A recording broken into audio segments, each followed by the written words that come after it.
Olá pessoal, boa tarde, estamos com mais um Papo Tech hoje com a bancada renovada aqui, estamos com o PH, nosso Felipe, tudo bem PH? Exato, tudo bom, Obrigado, Gus? hoje o Caião não está por aqui. Obrigado pelo convite, viu?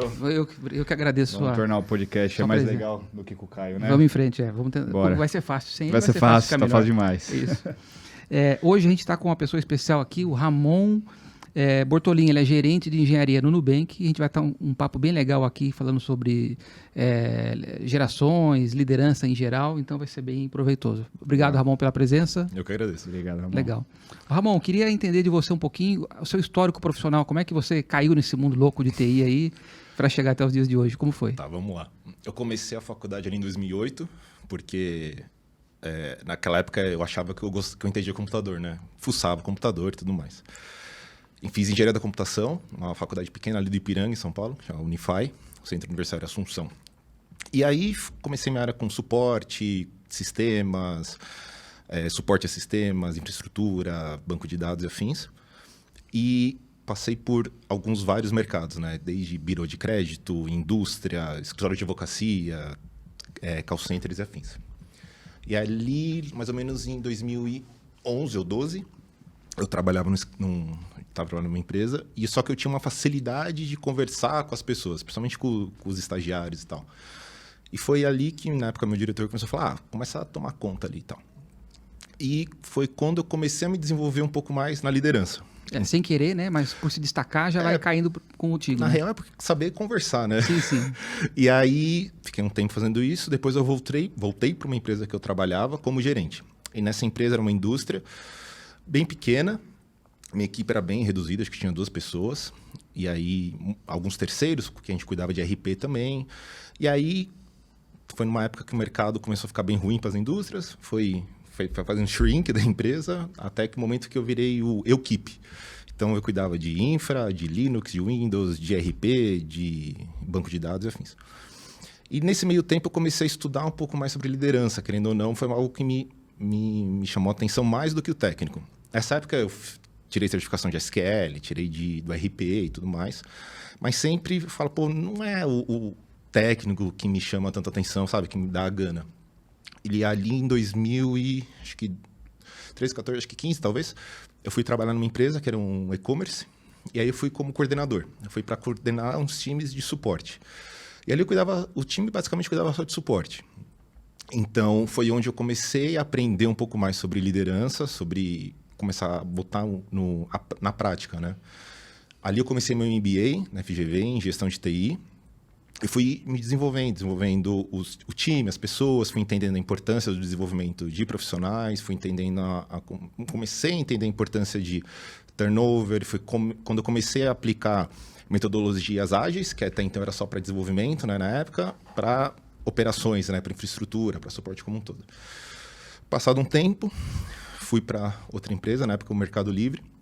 Ali eu comecei a cuidar de um time que era de suporte de início, mas ele já tinha uma visão de o suporte em si tinha que ser migrado para uma cultura mais de DevOps. Entendi. Onde Era suporte interno ou a cliente final? Era interno. Legal. Então, não tem que ter um engenheiro ali cuidando de ticket. Como que a gente pensa para que o dia a dia passe a ser de uma forma mais automatizada, para que a gente consiga colocar engenharia para resolver os problemas e deixe os engenheiros com tempo de pensar em inovação, produto e afins. Foi crescendo ali, comecei a aumentar o time, comecei a cuidar de mais coisas e afins. E aí recebi o convite para ir para uma outra empresa, que foi na época o meu diretor lá saiu para outra empresa, e eu fui cuidar só de desenvolvimento. O time de desenvolvimento para novos produtos, parcerias e afins. Fiquei nessa empresa um tempo, só que ali tinha um conflito cultural meu com a empresa, né? Do que eu esperava, do que eu buscava, com o que a empresa esperava. E ali eu falei, não tá legal, sabe? Tô aberto pro mercado, né? Numa dessas, apareceu o Nubank, passei pelos processos e tal, e entrei no Nubank na época como Tech Manager. Para cuidar de um time muito parecido com o que eu tinha começado ali no Mercado Livre. Entendi. Já com os atendimentos, Exato, já com uma ideia de engenharia por trás de operação. E ali comecei a desenvolver o time, comecei a desenvolver o escopo, entrei com um escopo, sei lá, desse tamanho, quando eu vi já estava enorme, com mais pessoas, com muito mais engenharia aplicada. E aí foi crescendo. Nesse meio tempo eu virei Engineering Manager, meu escopo aumentou. E hoje eu cuido de times ali no Nu, que é times para suporte interno, infraestrutura interna, sustentação interna, mas com foco em produtização, em produtos internos, em engenharia, em como que a gente... o foco é muito esse, né? Como que a gente tira o trabalho manual para que a máquina faça isso pela gente, né? Porque a situação anterior que a gente vê é sempre de abrir um ticket e um analista atender do zero um ticket. Exato. É um trabalho reaproveitável, né? Então, isso tem que ser assim. A pessoa abriu um ticket, passou 1 minuto, seu ticket está pronto. Porque, precisava de um acesso, beleza, já resolveu. Não estou conseguindo acessar tal coisa. Beleza, já está resolvido. E não é uma pessoa que para, lê o ticket e fala, já sei o que é. Vai lá, responde e tal. E a gente pega essas pessoas, essas pessoas engenheiras, e pega esse tempo livre e fala, repensa o processo. O que dá para a gente fazer melhor? O que dá para a gente... vamos melhorar 1% o KPI X? 1%, quando a gente já está muito bom, né? Já é muito complexo. Aquele negócio, né? Tá sempre em primeiro. Agora, como que a gente se mantém em primeiro? Então, é sempre buscando essa ideia. Foi o que a gente conversou um pouquinho antes aqui, que inovação não é bem uma área. Inovação é uma cultura. Perfeito. E como você cria essa cultura? Todos têm que estar olhando para a mesma direção, fomentando a mesma coisa, de tentar buscar melhorar. Dá para fazer melhor? Dá. Não é porque algo tá ali, tá funcionando, que, cara, nasceu assim, morreu assim. Não, de repente a gente vai quebrar o que tá funcionando, às vezes deixar ruimzinho 1, 2 meses, porque a gente tá pensando num negócio muito melhor. Então, esse é o ganho de eficiência, é com o tempo, né? Uma coisa é ser eficaz, outra coisa é eficiente. E a gente foi buscando. E aí, ano 2022, eu comecei meu mestrado, também na FGV. O mestrado ele é focado em TI, obviamente, mas na parte administrativa como todo, né? O braço que eu faço, o meu curso chama Gestão para Competitividade, mas ele é um braço do mestrado profissional em administração. Legal. FGV é uma escola de administração, né? E durante o curso eu fui me inteirando mais, conhecendo mais e buscando mais coisas que têm a ver com cultura organizacional, controle de turnover, a questão geracional, por exemplo, que é a minha tese de mestrado, né, que eu estou olhando para a geração Z, o turnover de profissionais de TI da geração Z no Brasil, porque hoje a gente não tem isso, a gente não conhece como é no Brasil. A gente conhece mundo, conhece alguns países que já tem pesquisa, mas o Brasil ainda não. Então, eu comecei a me inteirar nisso, né? E aí, por exemplo, o turnover foi algo que me deu um start muito grande, né? Não é incomum você ver empresas hoje que têm um turnover de 25% por ano.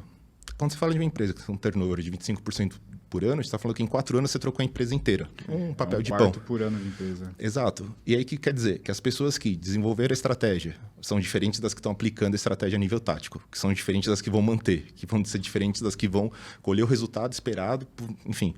Então, e aí a gente começa a descobrir, quando a gente olha para a questão geracional, o que motiva as pessoas a ficarem lá? É salário, é benefício? Então, tem todo um conjunto de variáveis que são extremamente complexos, ainda mais quando a gente traz para o cenário Brasil, quando a gente traz para o cenário tech, que deixa as coisas mais interessantes. E aí, é isso onde eu estou agora. E aí, eu abri minha consultoria, que é como dei as canequinhas para vocês aí fazendo marketing, que é a minha forma de continuar me envolvendo com esse tema, né? Eu já tenho cursos que eu já dei, workshops, tanto para nossos times lá internos, quanto para outras empresas, pessoas, mentorias que eu faço com os outros líderes. E então, a GEM, ela é focada em quê? Em mentoria, em capacitação? Mentoria, workshop, tudo voltado para liderança. Porque, assim, eu gosto de dizer que não existe um curso de liderança. Você não vai entrar num curso, quero ser líder. Passou 1 ano, o tempo do curso, agora eu sou líder. Não.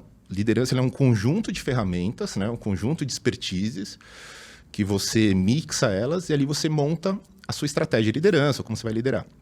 Então, o que eu proponho ali são conhecimento de ferramentas, conhecimento de dados, conhecimento de, por exemplo, geracional. Você lida da mesma forma com geração X do que com geração Z? Depende, né? E também a parte de mentoria. Eu sou um líder, eu tenho problemas X, ou então, eu quero me desenvolver aqui, ou então quero buscar uma liderança numa empresa de tecnologia. O que eu tenho que olhar? O que eu tenho que estudar? Né? Quando a gente começa a olhar para a liderança,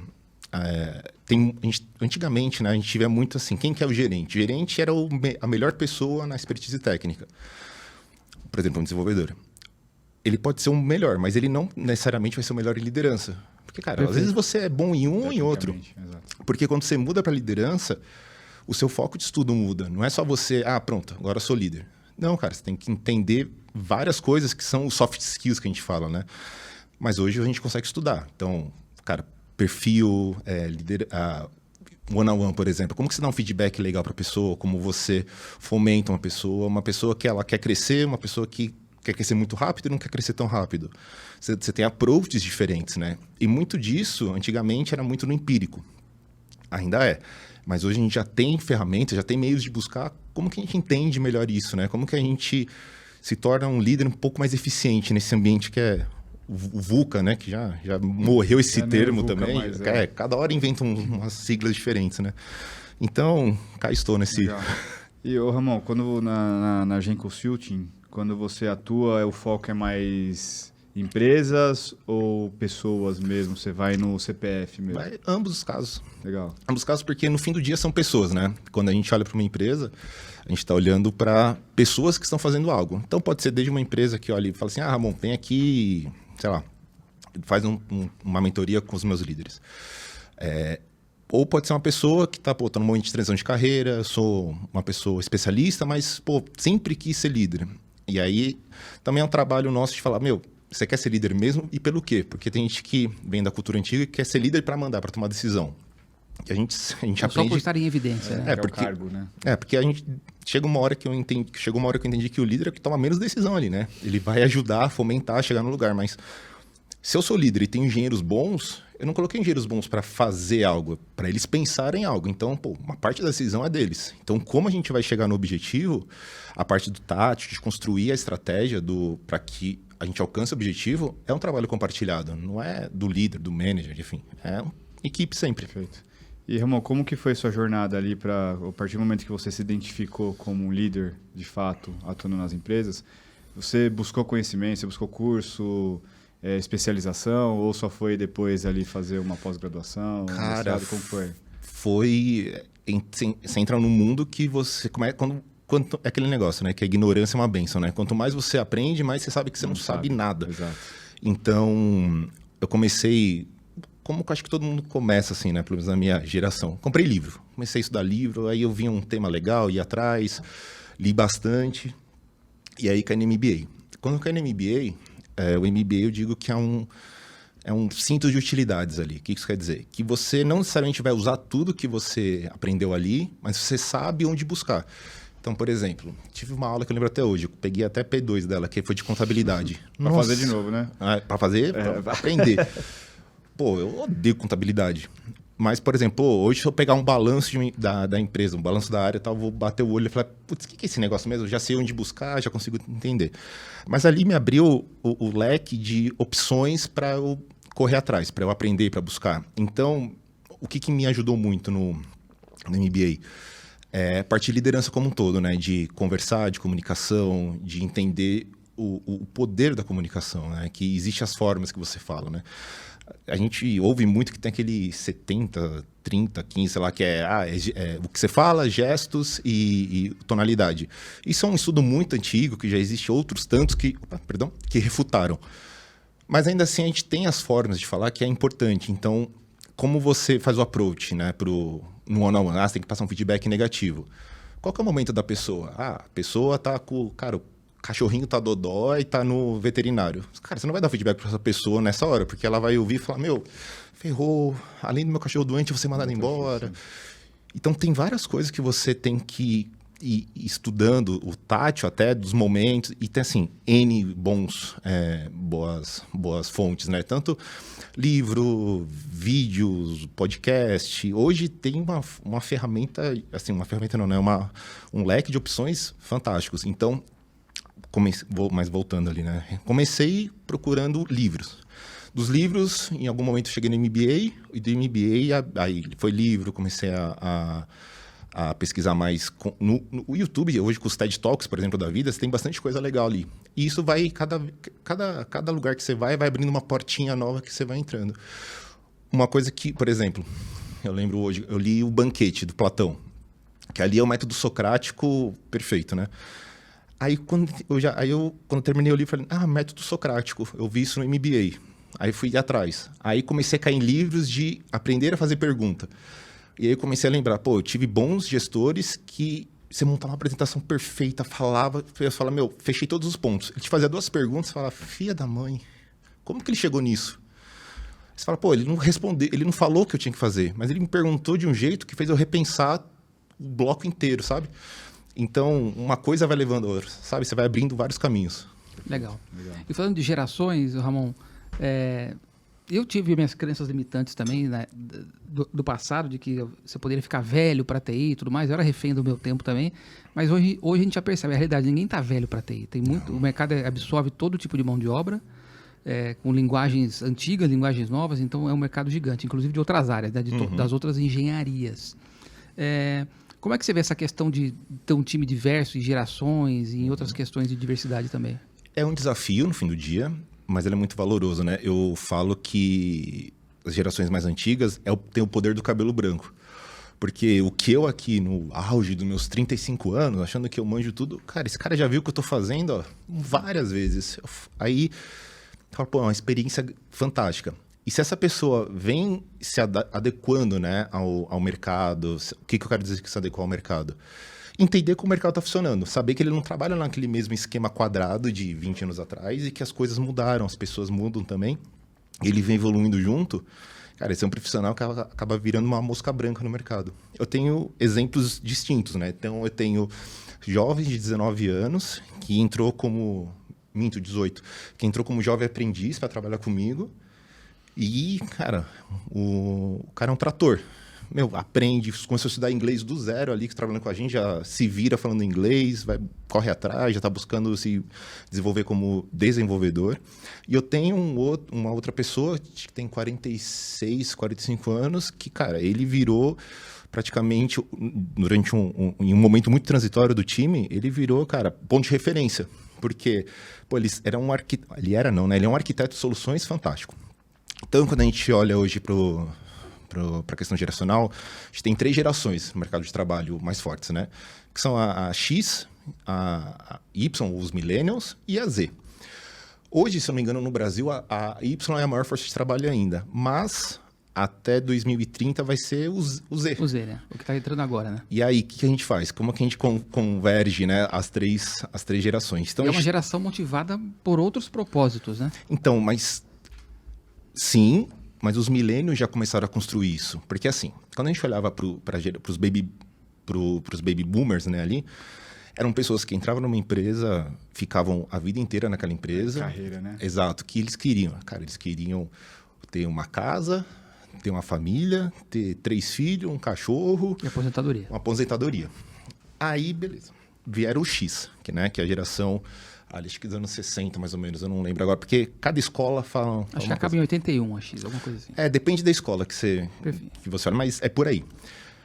O X já vieram também, só que aconteceu, já começaram a... Eles já nasceram numa época que a tecnologia foi mais... Nativos digitais já, né? Então, aí começou... Na Y, os nativos. É, porque o X, eles viram as coisas acontecerem. Então, começaram nos anos 60 ali com os computadores, mas quando eles estavam se formando em profissionais, anos 80, já tinha computador. Mas eles viram comecinho ainda. A gente viu a geração analógica, a gente cresceu na geração analógica e depois migrou para o digital. Então, é o que o Samba, né? Aquele livro do Samba, que eu esqueci o nome agora, mas fala muito, que ele usa 2 termos em inglês, digitation e digitalization. Primeiro veio esse digitation, que é transformar as coisas físicas, os papéis, em dados. Depois a digitalização, que é como a gente vai usar esses dados, né? Então, essa geração X, ele viveu esses 2 momentos, né? De a gente sair das coisas do papel, transformar em dados, né? E depois começar a digitalizar isso. E essas pessoas já eram também... já vinham com os traços do baby boomer ali, que é ter a casa, ter o carro e tal, mas já ganharam uma fluência no digital. E aí vieram os milênios, a Y e a X, que já nasceram nisso, né? Perdão, os milênios e a Z, que já começaram nisso. Então, já são nativos digitais, já são muito mais fluentes em qualquer tecnologia. E aí, quando a gente olha para Z, características, né, que o pessoal, para Y, características que eles olham, são pessoas que já são mais autogerenciáveis, já são mais otimistas, já se viram mais sozinhas, já se motivam um pouco melhor sozinhas.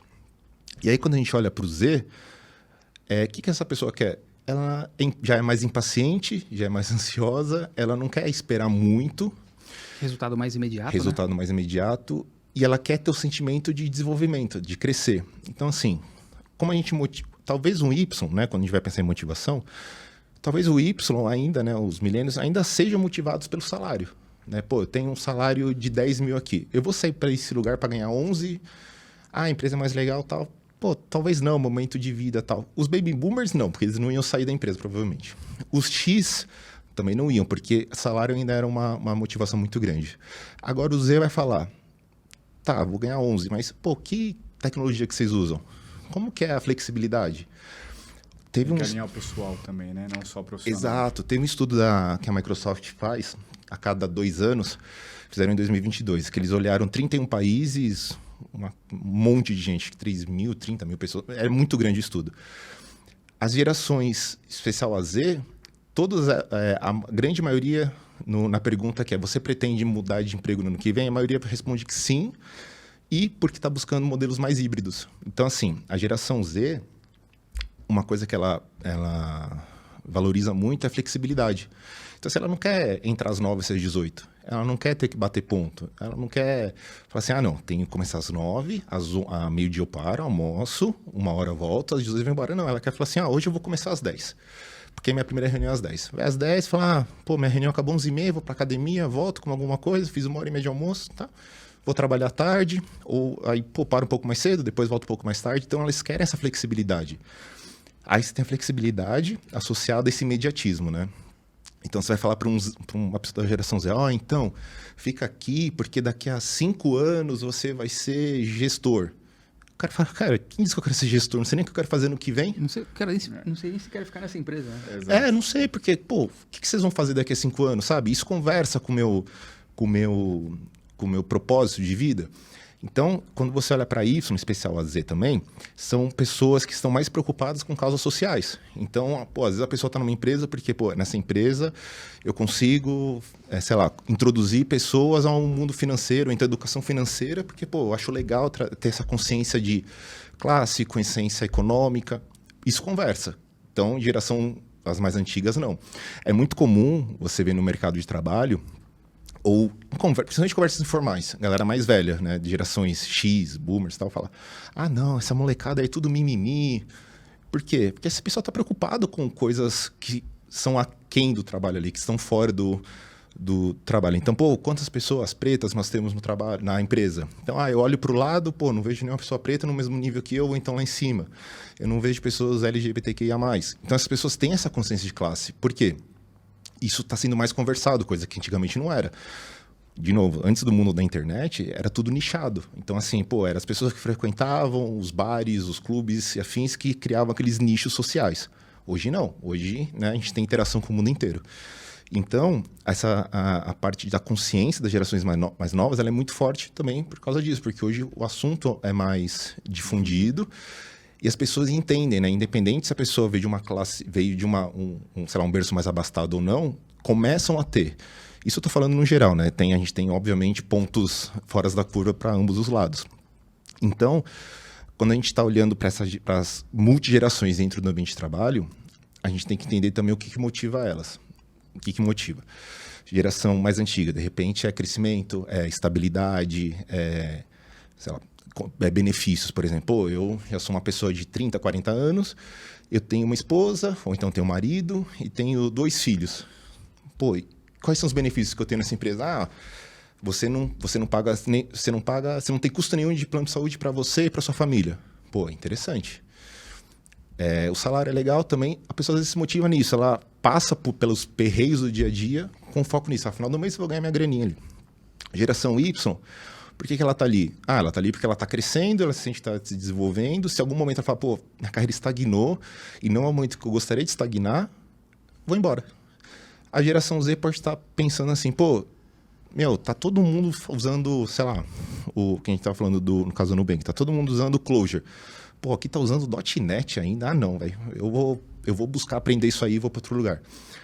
Então, a gente tem que sempre... Eu brinco que é buscar sempre o ganha-ganha, que é unir a expectativa da empresa, porque é uma empresa, não é uma ONG, né? Então, a empresa, ela quer ter os lucros e, para isso, ela precisa da ferramenta que são as pessoas.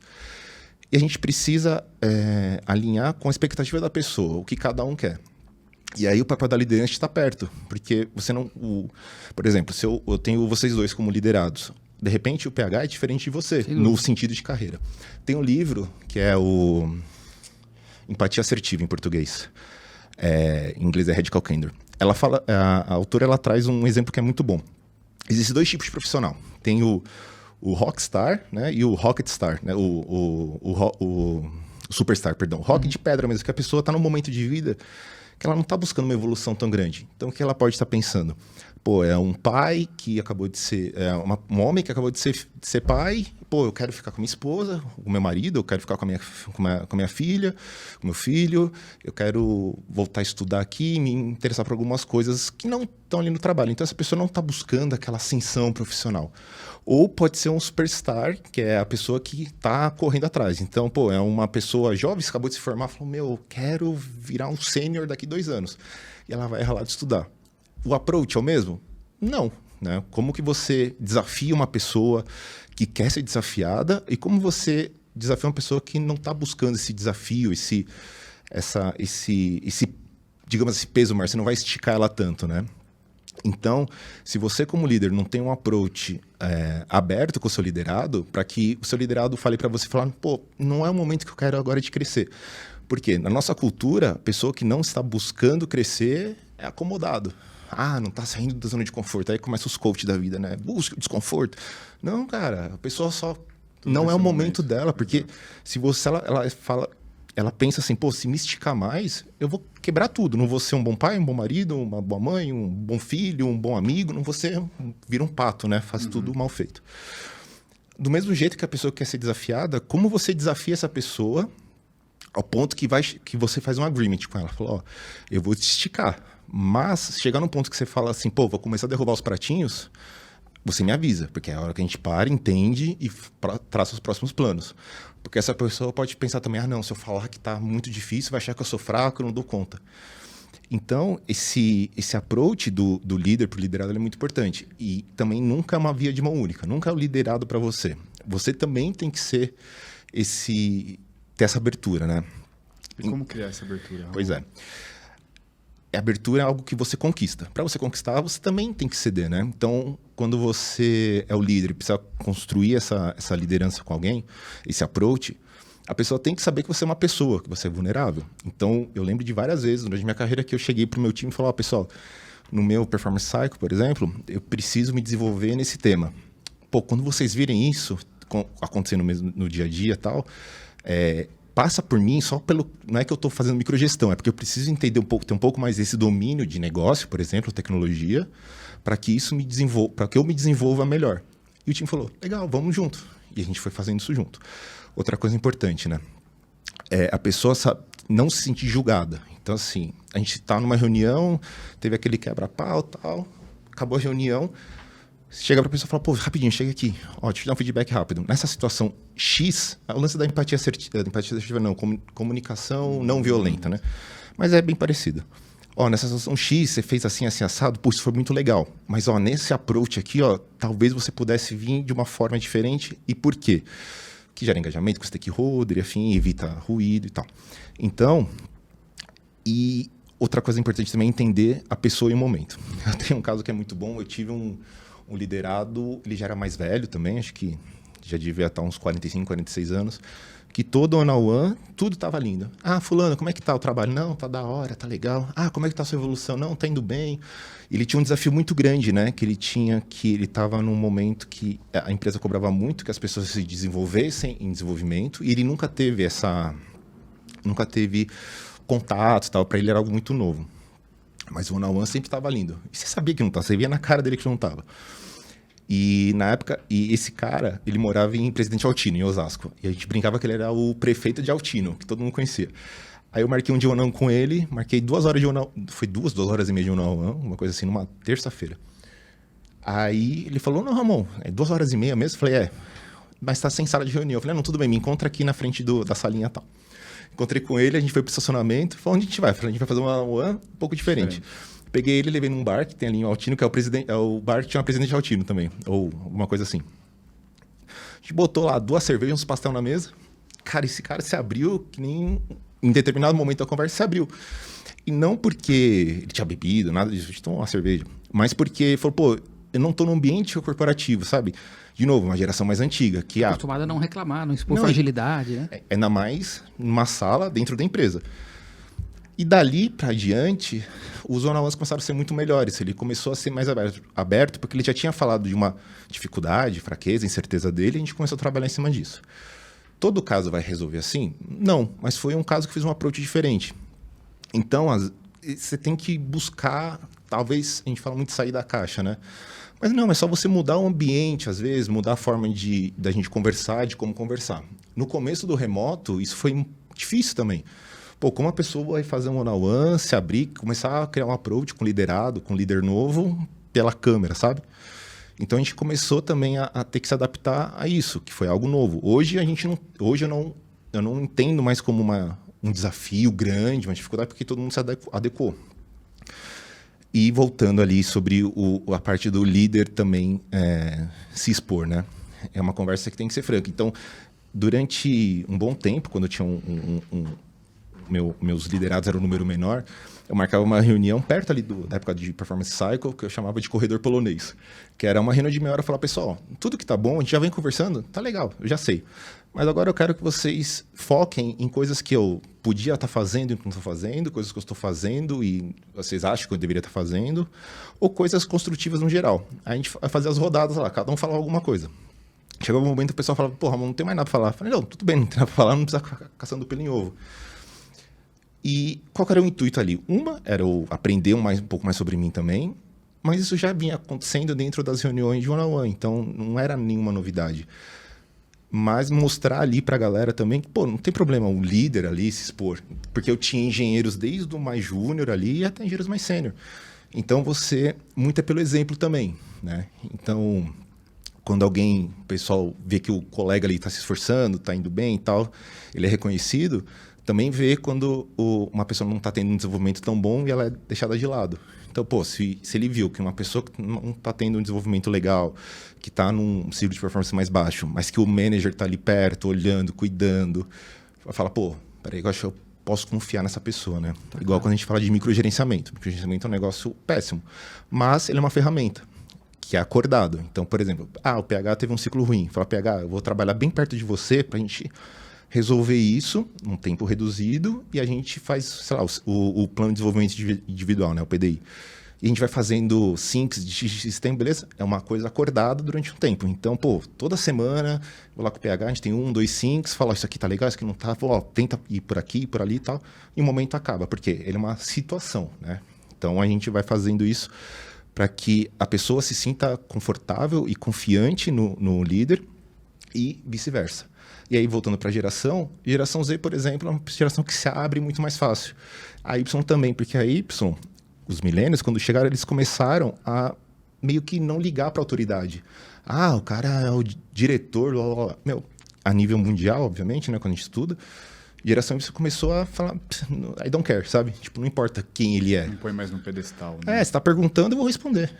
Às vezes você nem pergunta, você já vem falando a ideia. Já as gerações antigas, não. Nossa, como eu vou falar para o meu chefe que ele está sendo grosso na reunião? Não existia isso. Hoje, se você fala um negócio mais torto, nossa, vem o time inteiro em cima de você. E tá certo, tem que ter mesmo. E, Ramon, alguns pontos que você foi falando aqui, eu fui pensando, né? Eu acho que existe uma complexidade grande de você fazer com que os seus liderados te deem um feedback você como líder. Sim, sempre porque, cara, sempre vai ter aquela pessoa que fica receosa de falar uma real, falar uma verdade de fato, porque é meu chefe, é minha chefe, né? Tipo, como que eu vou falar isso? Então, acho que de fato é a confiança que tem que ser gerada. Sim, perfeito. Né? E como que você acha que você gera essa confiança? É através do dia a dia, é uma conversa, são suas atitudes, claro. Sim. Mas como que é esses gatilhos que você... Então, você tá perto no dia a dia ajuda muito, né? Mesmo no caso do remoto, mas tá sempre conversando pelo, sei lá, Slack, o que quer que você use. Tá perto no sentido de... Pô, você tá vendo o que tá acontecendo. Às vezes, você tá nos canais acompanhando, você vê a interação da pessoa, você vê as coisas legais que ela tá fazendo, você traz isso pro one-on-one, a pessoa vai falar, beleza, ele tá olhando o que eu tô fazendo. Se tá bom, se tá ruim, tá perto, tá olhando, ele sabe o que eu tô fazendo. E as atitudes, pô, deu um problema, a pessoa fez uma cagada ali. Você não vai chegar, sabe, tipo, já batendo ali. Você vai falar, pô, vamos entender o que aconteceu, vamos resolver, depois a gente vai buscar, não o culpado. Eu falo muito isso, cara, o culpado é o menos importante. Vamos entender a causa raiz. Então, esse approach, essa conexão, você não faz de um dia para o outro. Eu falo isso para todo mundo quando chega no meu time, né? Confia em mim, eu confio em vocês e tal, mas eu sei que isso vai levar um tempo para que isso seja sólido, né? Eu sei que vai levar 3 meses, 6 meses, mas em algum momento isso vai acontecer, porque são as ações, as repetições. Se as repetições forem sempre positivas, você vai falar, bom, beleza, acho que eu posso confiar. Aí ela vai lá e abre um pouquinho de alguma coisa, tal. Pô, foi positivo. De novo. Porque ninguém vai chegar falando dos seus problemas para ninguém. Acho que até quem faz terapia, é difícil chegar lá no primeiro dia com a psicóloga e falar, não, minha vida tá um caos.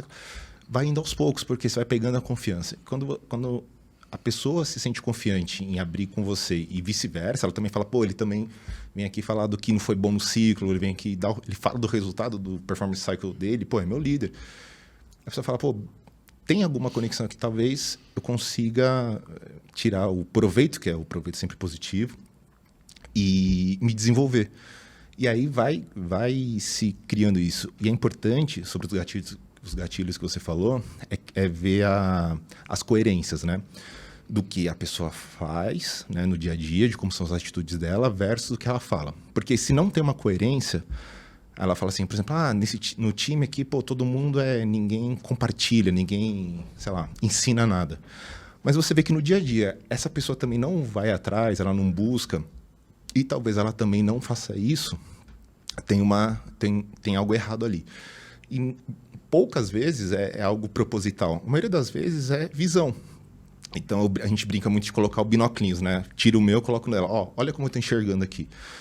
Você não está indo atrás, você não vai... Pô, tem uma pessoa sênior que domina aquele assunto. Você não foi lá e falou, fulano, me ensina esse negócio aqui. Você também não pegou aquilo que você sabe, criou uma documentação, criou a gente fala como se fosse um cursinho, sei lá, pegou 1 hora para ensinar as pessoas.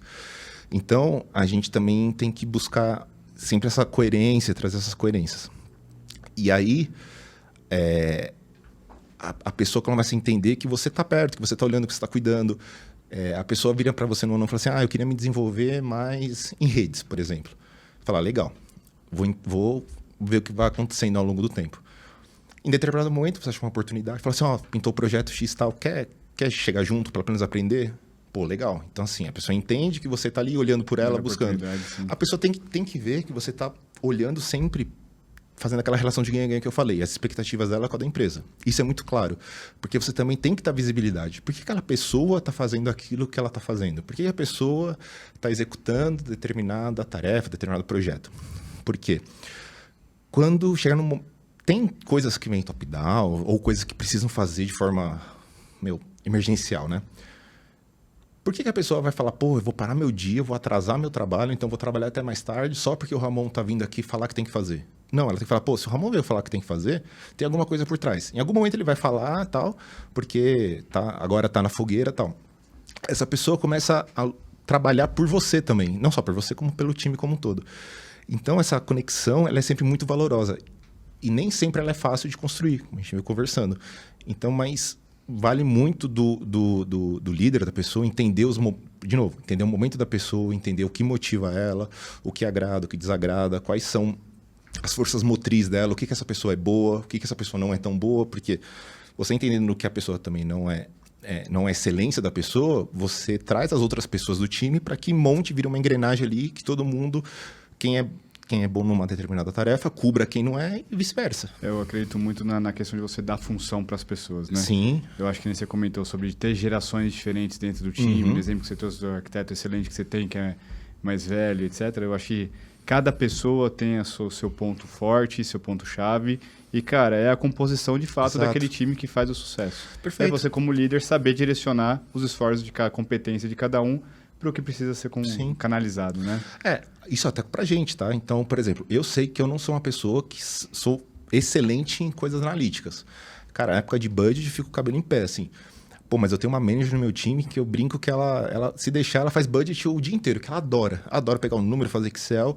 Ela é uma pessoa que me apoia. E ela sabe que, e a gente conversa, ela sabe que, pô, o Ramon, que não é a expertise do Ramon, ou em determinadas coisas analíticas, né? Então, vou fazer junto com ele. Pô, animal. Legal. Então, ela pegou algo que eu não sou legal, que ela é muito, a gente juntou e a entrega é sempre pro time. Então, o time, ele tá muito forte. E aí, quando a gente olha para geracional, de novo, uma coisa interessante, né? Se vocês forem ver, a quantidade de curso tecnólogo que a gente tem hoje em dia versus a quantidade de cursos de graduação que a gente tinha lá atrás, né? Então, o que a gente olha? A gente olha cada vez mais os jovens fazendo curso de 2 anos, só para ter a faculdade, quando, na nossa época, nossa, todo mundo sonha era fazer engenharia. Hoje você fala para um cara, não, você vai fazer 5 anos de faculdade, fala, mas nem a pau. Isso mostra o imediatismo. Então, quando a gente traz isso para os one-on-ones, para essa ligação, né, entre as pessoas, isso é um bom exemplo, né? A gente tem pessoas que, pô, elas querem criar o vínculo ao longo do tempo, confiar na pessoa, vão entender como esse líder é e tal. Você tem pessoas que falam, não, é meu líder, então toma. E já começa, eu brinco que elas vêm para bater no líder, sabe? E um ponto que é importante, que eu vejo que a geração mais nova é mais esperta, eu falo que tem 3 dimensões na liderança. Você lidera seu liderado, você lidera seus pares e você lidera seu líder. A geração mais nova, ela tem um pouco mais de facilidade de liderar o líder, que é, cara, peraí, você não tá entendendo, enxerga aqui como eu tô olhando, isso aqui tá ruim, cara, tá ruim por causa disso, disso.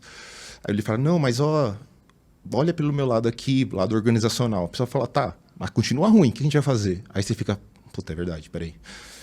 Já a geração mais antiga, ela é muito boa de liderar os liderados, mas quando a pessoa tem que ir no líder lá, puxar a orelha, não vai, sabe? A geração Y já tem essa facilidade um pouco da Z, mas ela também já olha um pouco mais para os pares. Pô, se eu tenho que liderar o meu par aqui, que tem o mesmo cargo, então tá na mesma área, é engenheiro como eu, a pessoa vai lá e fala, não, vem para cá, vamos fazer assim e tal. Então, a gente tem várias formas de fazer esses approaches, sabe? Perfeito, legal. Então, a ciência é grande aí. Não, Legal. bem legal. Deixa eu te fazer uma pergunta, Ramon. Quando a gente está chegando pro final aqui, mas eu não queria deixar uma coisa de fora. Claro.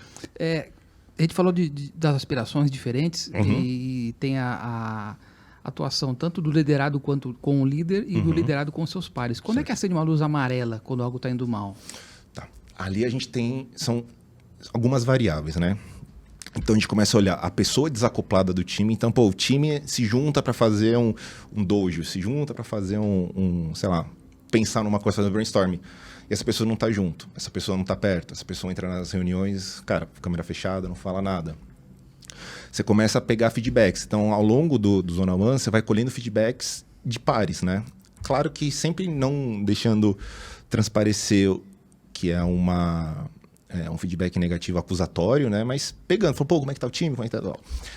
Então, você precisa ver como está a interação dela com o time, os feedbacks dessa pessoa, se essa pessoa se ela está ativa, o que eu quero dizer com ativa? Pô, ela está indo buscar as coisas, está atrás das coisas, ou ela está só apática, está só recebendo.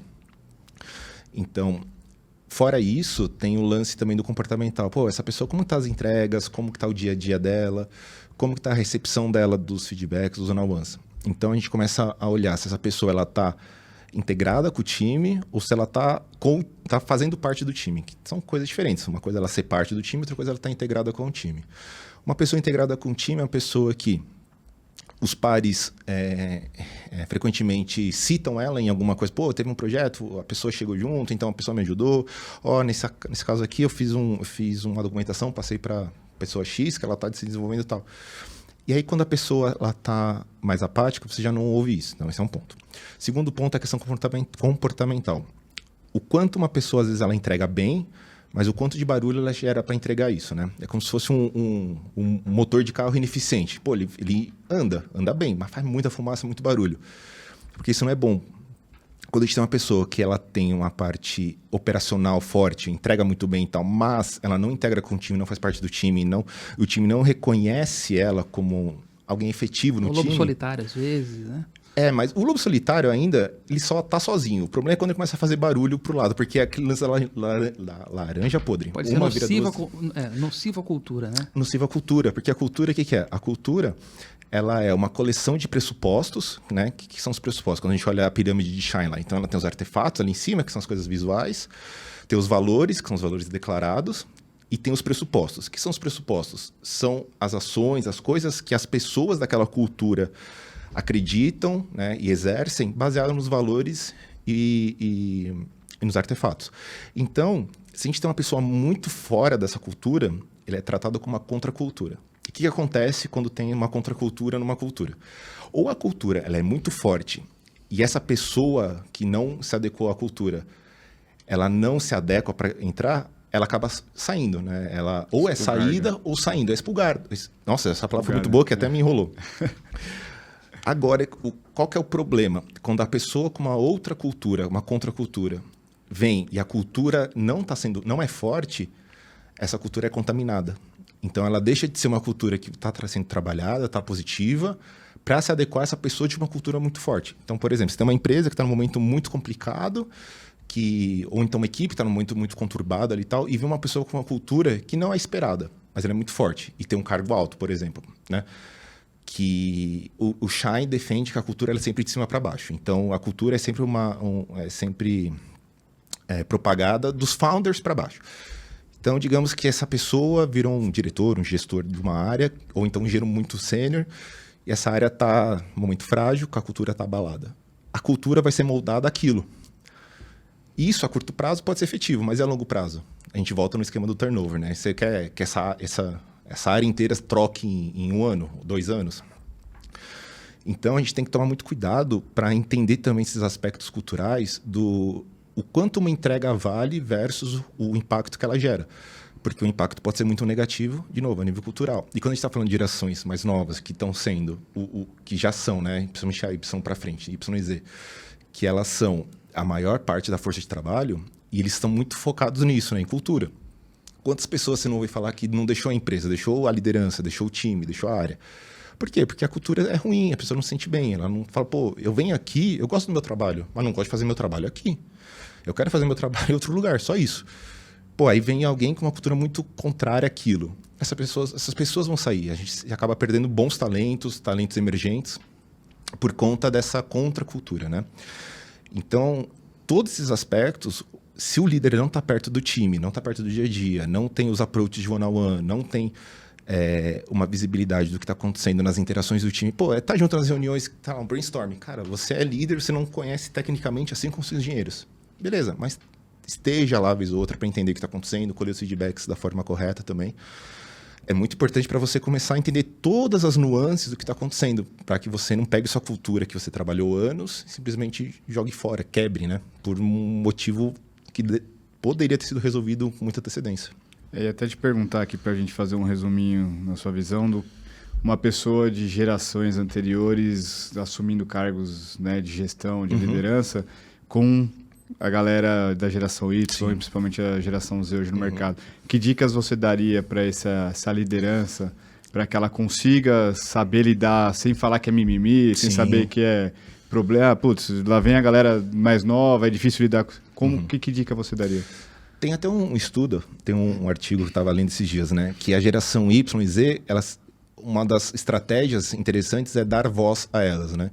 Então, assim, não é só dar voz, né? Porque você tem que escutar também, ver o que esse pessoal tem para falar, ver o que os seus funcionários, independente de geração, tem para falar e crie coisas que são... E tem as ações, né, necessárias porque pelo que foi falado. Porque não adianta só vamos montar uma reunião aqui uma vez por mês, a gente coloca uma cerveja aqui, todo mundo fala das opiniões e morre.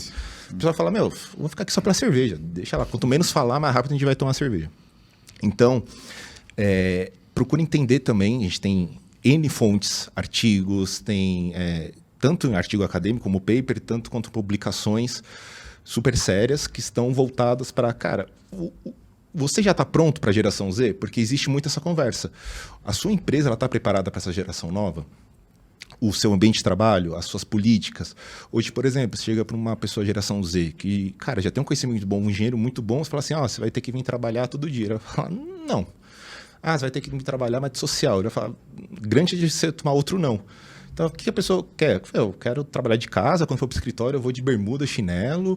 Cara, galera mais nova você não vê procurando casa para comprar, você não vê querendo comprar carro, quer andar de Uber, você vê cada vez menos casais querendo ter filhos. Então, cara, é muito diferente do que a geração mais antiga passou. Então, você tem que entender que as coisas evoluem.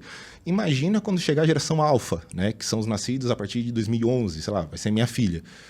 Eu já vou ser um vovô, você quase o que a gente olha os baby boomers e fala, nossa, esse pessoal... vai ser o alfa agora, né? Vai ser o alfa agora. Esse pessoal, as crianças estão já nasceu abrindo tablet e olhando. Elas falam com a Alexa como se estivesse falando com o amiguinho. Meu filho tem 1 ano e meio, ele fica com o dedo na TV assim, achando que a TV então, mexe. Minha mãe vai falar com a Alexa, parece que tá falando com o pager. Alexa, por favor. Eu falo, gente, calma, mãe, não precisa tudo não, pode falar normal. Meu filho, quando tem algo quebrado, ele fala que tá bugado. Tá bugado. Então, eu falo pra minha esposa, eu falo, vai ser Cora, minha filha. A gente tem que colocar ela num cursinho de programação pra criança. Fala, não, ela tem que fazer o que ela gosta. Eu falei, então, o problema é que tudo que ela gosta vai ser... Ela vai fazer filosofia na USP. Beleza, ela vai virar uma pesquisadora de filosofia. Como que você acha que ela vai fazer um algoritmo para estudar os últimos 100 anos de filosofia? É Python. Sei lá o que vai ser, né? Prompt do GPT, né?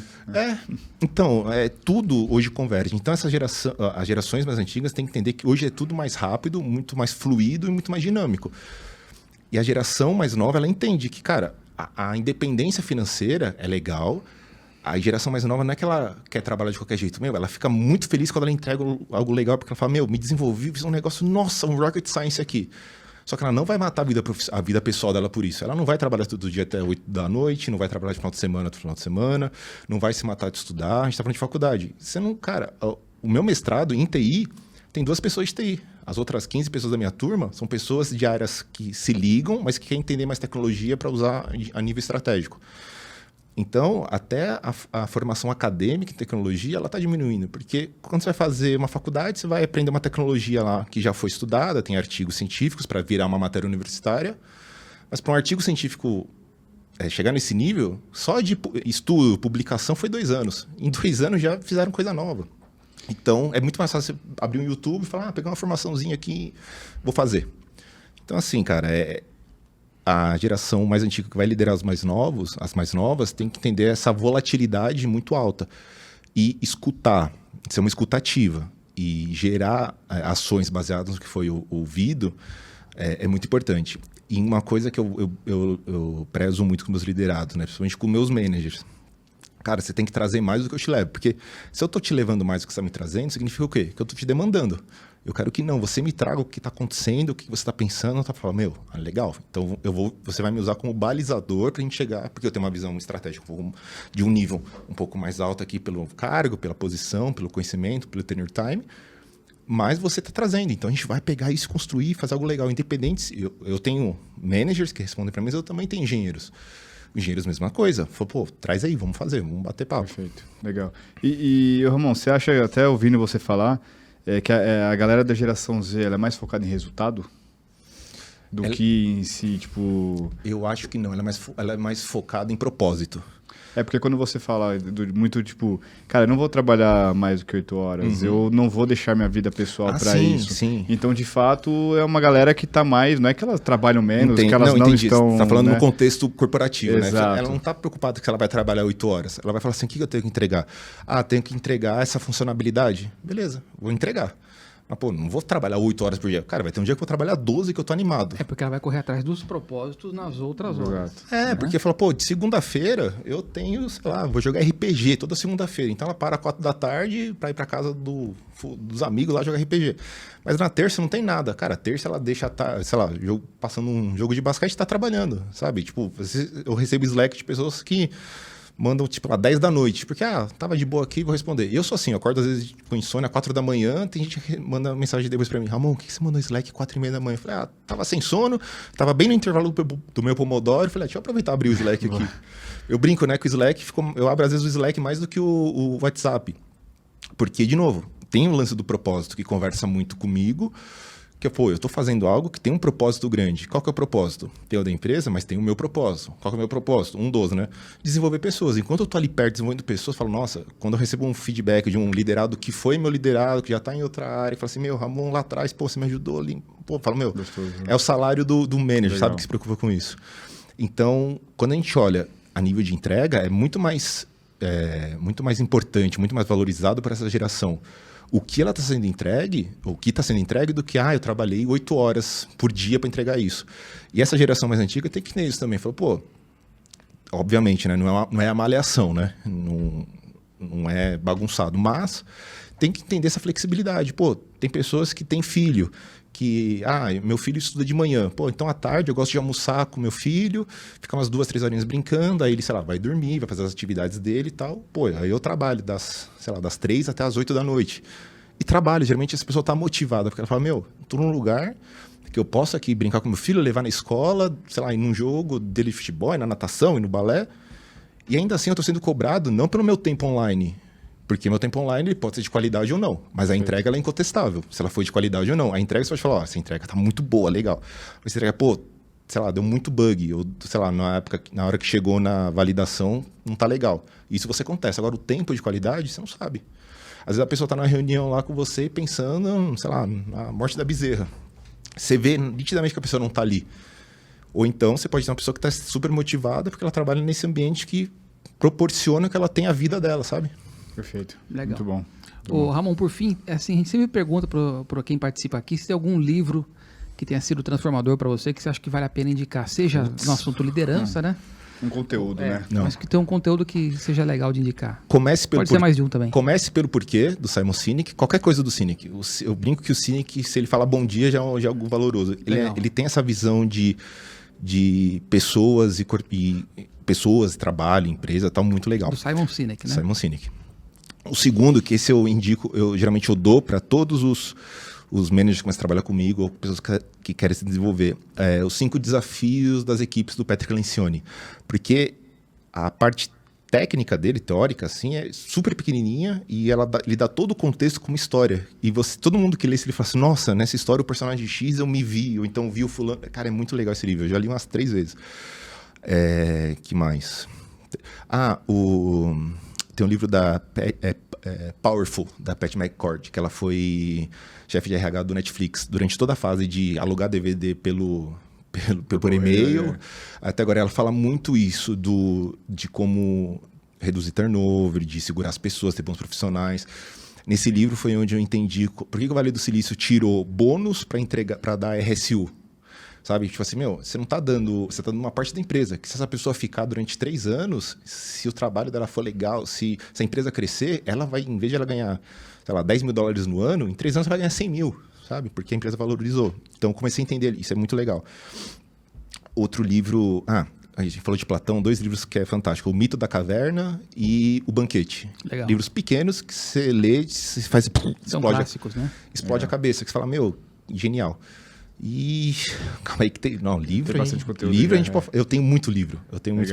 Mas eu acho que começando por esse... tem uma publicação do Harvard Business Review que chama Para Novos Gerentes. Tem vários, né? Uma coleção. Que é o laranjinha. Para novos gestores, para novos gerentes. É o laranja. Tem 10 artigos, publicações, né, de atores diferentes, que cada um ele se completa, assim, é muito legal. Então, às vezes você não gostou de 2, mas 8 vai ser bem legal. E sempre está sendo coisa nova. E eu recomendo muito para quem tiver tempo e paciência, buscar no Google Scholars, né, os artigos referentes quero estudar geração. Procurar artigos referentes geracional. Tem muita coisa legal estudado pelo meio científico, o método científico, que traz estudos, traz coleta de dados, que é bem legal para você... Que é algo mais concreto, que sai um pouco do empírico, ou de pesquisas que a nível acadêmico chamam de pesquisa cinza, ou livro cinza, material cinza, que são artigos que não são científicos com método. E procura sempre, de preferência, os artigos em inglês, porque sai tudo lá primeiro. Legal. Até os artigos do Brasil aqui são feitos em inglês, porque publica lá fora, né? Entendi. Legal. O Ramon é uma máquina de indicação, vamos dizer. Cara, sensacional. Livros e artigos. Nossa, já tô vendo que eu vou ter leitura após o ano. Quando eu fiz meu escritório em casa, eu pedi numa das paredes uma prateleira só de livro. Então, legal. Depois eu mando pra vocês. Tá abarrotado de livro. Vai mandar prateleira, não é foto. Ele vai mandar prateleira. Não, a prateleira não dá não, porque livro é um negócio que eu sou chato, eu não empresto. Por exemplo, você fala assim, Ramon, empresta o do Simon Sinek, Comece pelo Porquê. Eu vou comprar um e vou te dar. Fala, Todd, de presente. Pronto. O meu já tá porque o meu tá rabisca. Eu rabisco, eu faço orelha. Sabe, tipo, isso aqui eu gostei. Aí escrevo do lado, assim. Nem que eu não vá olhar, mas eu sei que tá lá. Porque a hora que eu vou folhear o livro, tá aqui. Legal, tá bom. Muito bom. Ramon, bom, finalizamos? Isso. Você queria deixar o seu contato, Ramon? Na verdade, o Instagram é GenConsulting2024, isso, @, né? Eu não fiz nenhuma publicação ainda. Perfeito. Eu deixei para falar aqui. Mas meu LinkedIn é Ramon Bortolin, com TH, acho que só tem eu. Lá vai ter coisa da consultoria, vai ter coisa do dia a dia. Maravilha.